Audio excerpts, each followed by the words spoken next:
We'll start our class today. Now I want you to smell this flower. You just take this side, take this side. Give everybody to smell it. You smell first. Give it to everybody. This side.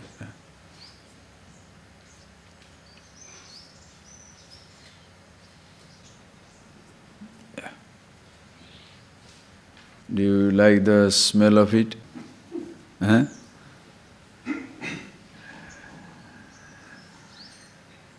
It's very exotic. It's a very special flower. I had brought it a long time back from Orissa. I put it there. Now it has started flowering. The most exotic flower you can see is like Jui. It's like the family of jasmine, but jasmine is too big and too gross. I shouldn't say gross, jasmine is good, but this is, if you smell it, it's very subtle. Now, if I ask you to paint this, draw the picture of this flower, every one of you can draw it. But can you paint the fragrance of this flower?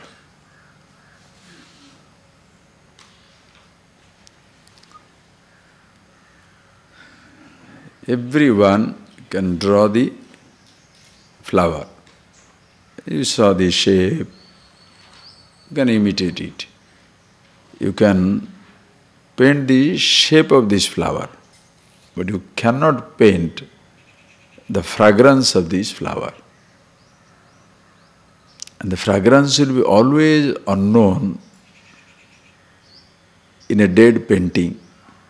The painting is so inert. The painting will never have the fragrance. Gunatita is like that. All the descriptions you are seeing in the book are descriptions of a Gunatita, a wise man. These words have no fragrance. You can paint a wise man. What is your concept of a wise man? That is why Krishna at this stage, Gunatita, when he asked, Kimachara, Kilingaha, what are the ways the person goes about, what are the signs by which I can recognize a wise man, Gunatita, what way he goes around. If he had answered that he sits down in lotus or walks slow, talks Sanskrit, tomorrow there will be millions of charlatans, deceptive people following that physical attributes, behavior, claiming to be wise, but they remain stupid. That is because if you say, this is how the wise person walks, then millions can imitate that. It is just like this flower. You can paint the picture of this flower, but you can never instill the fragrance into the picture. Now you see the flower, you have already smelt it. So when you see the flower, you have already smelt it. When you see the picture of the flower, please understand, when you see the picture of the flower, you can remember the fragrance of the flower. Are you getting that? When you see the picture, now you shall remember the fragrance. Oh. Because when you say the name, Jui, suppose you said the name, then it reminds you two things.